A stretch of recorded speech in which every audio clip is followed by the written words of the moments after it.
In this video, we're going to learn how to build a forester's tent, both by a step-by-step guide and from seeing it built from a fixed perspective. We're going to see how much space we get inside, as well as a few variations and customizations. We're going to use a DD Hammocks Superlight tarp. This is the 3 by 2.9 meter version. And just for clarity on the video, I've started by pegging it out flat, but that's only for this tutorial, because what I really wanted to show you clearly is that where I really want to peg is one loop in from the corner, and on that same side I'm going to move down and peg in the loop one in from this corner. Then once that's down, I will remove the pegs from the two opposite corners, because as I say, if I wasn't doing a tutorial, I wouldn't have started with this flat square. I would have just pegged in those two loops you've seen me attach there. So with two pegs in the tarp on the same side, each of them being one loop in from the corner, I'm going to add my first trekking pole. So I find the centre of the leading edge of the tarp, which as you can see is getting blown around terribly, and then I move one loop in from that edge, and basically on the far side of the tarp, again, I'm going to keep saying it, go one loop in from the corner and then peg that down. If this sounds complicated, don't worry, I've got an illustration coming up that will clear everything up for you.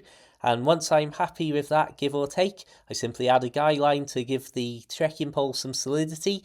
Of course, this doesn't have to be exact because you can easily rearrange and adjust as your shelter comes together. And all I'm doing on the far side is exactly the same. So I'm basically building a simple A-frame, but I'm doing it one loop in from the edge of the tarp on both sides. So we get this A-frame, but with very floppy edges. That's the only way I can describe it, really. That's actually the hardest part of the build done. So I'm going to take the actual corner of the tarp, fold it underneath our shelter, and then put a peg through the next loop in from that corner, and then just do the same on this side. We've got an illustration coming up just to really clarify this, but as you can see, as if by magic, it really does come together in a matter of seconds. Just in case that wasn't clear, these are the loops we're talking about specifically. So we have the pegged corner of the actual shelter, then we have the corner of the tarp, which is now folded inside the doorway, and then we've pegged the first loop at the centre point of the doorway of our shelter.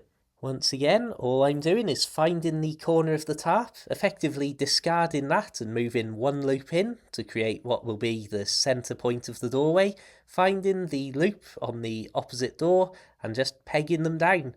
And you can see the result is what is a really nicely enclosed and quite solid looking little tarp shelter.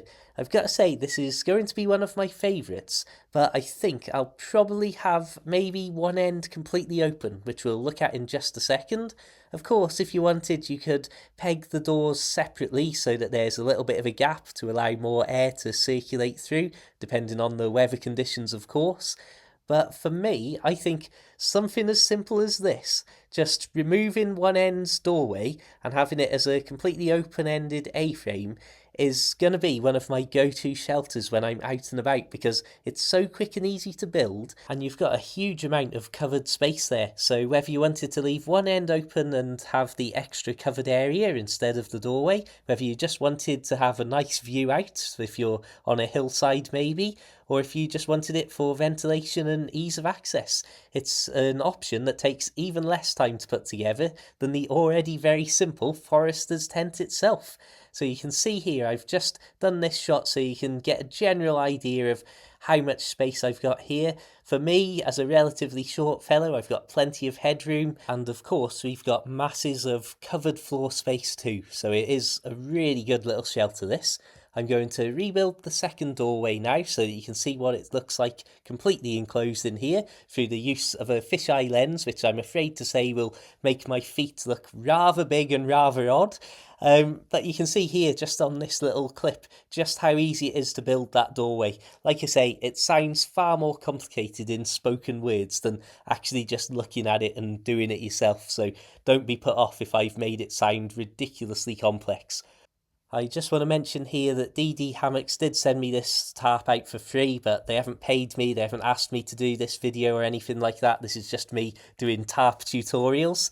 And here we're going to end with me doing the full process, so you're watching me from a fixed perspective, and you can see it's far simpler and easier than it may sound or may seem when you're breaking it down step by step. Anyway, thank you very much for watching. Please do like and subscribe and check out all of my other videos for bivvy camping, tent camping, tarp and bivvy camping and all sorts of other stuff.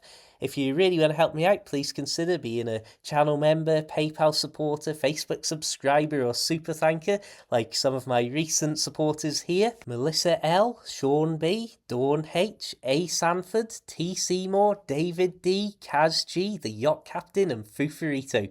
Thank you very much for the support, it really means a lot. Thank you very much for watching, everybody else. Until the next time, keep it tarp worthy, keep it interesting, have a fantastic day, and of course, farewell.